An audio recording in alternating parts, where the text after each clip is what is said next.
A huge crowd crammed into a sunny Oulton Park in Cheshire for rounds 10, 11 and 12 of the 2013 Dunlop MSA British Touring Car Championship. After Honda's domination at Thruxton, it was the two MGs of Jason Plato and Sam Tordoff which topped the timesheets in qualifying. And, despite an early surge from the Honda of reigning champion Gordon Shedden, the two MGs survived the first corner shenanigans to establish an early advantage. While the race at the front settled down with Plato leading Tordoff and Shedden, there was plenty of exciting action behind. A smoky Honda of Andrew Jordan battled its way past the Toyota of Dave Newsham to grab fourth. Further back, Tom Onslow Cole's Volkswagen Passat survived a massive moment at the super scary Druids corner, while Colin Turkington's BMW battled its way through the midfield to finish fifth ahead of series leader Matt Neal. At the checkered flag, though, it was Plato who led home a first ever 1-2 for MGs run by 888, getting his title challenge back on track with his first win since the opening rounds at Brands Hatch back at Easter. Plato and Tordoff again set the pace in the second of the day's three races, but it wasn't to be another double for MG, as first Shedden, then Turkington, and finally Neal slipped past Tordoff, whose race unravelled after a clash with Matt Jackson's Ford Focus. Up front, however, Plato made it 2 out of 2 with his 78th British Touring Car Championship win, and with the victory retook the championship lead from Matt Neal.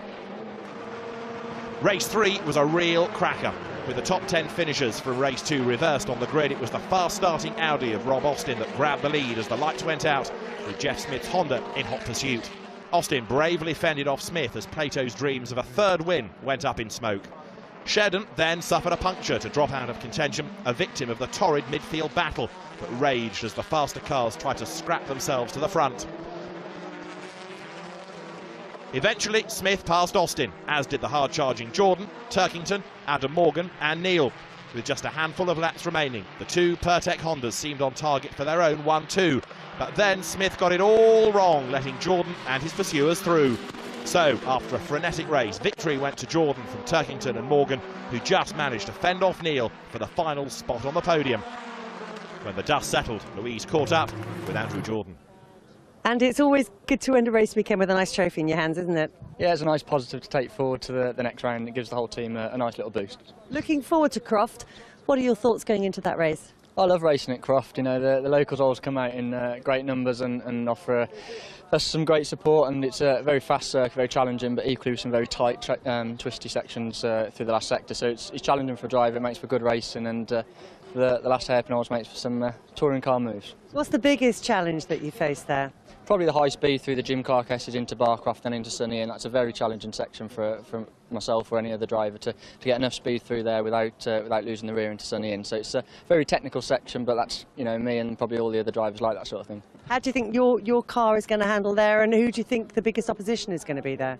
I think Jason will be very strong, and obviously the Hondas. But equally, you know, Adam Morgan's very strong, Raffle's been up there. There's all these other guys that are in the mix as well. So, yeah, it'll be very competitive. I think we'll go pretty strong there. We were pretty good there last year, so I'm really looking forward to it. You mentioned Jason Plato, it's a local race for him. He grew up there. But do the crowds give everybody a huge amount of support? Yeah, they do. You notice when you're at your local circuit, but equally, you know, I've been going to Croft since I was 13 or 14, and I actually won my first ever rallycross race there, and so it holds a lot of special memories for me.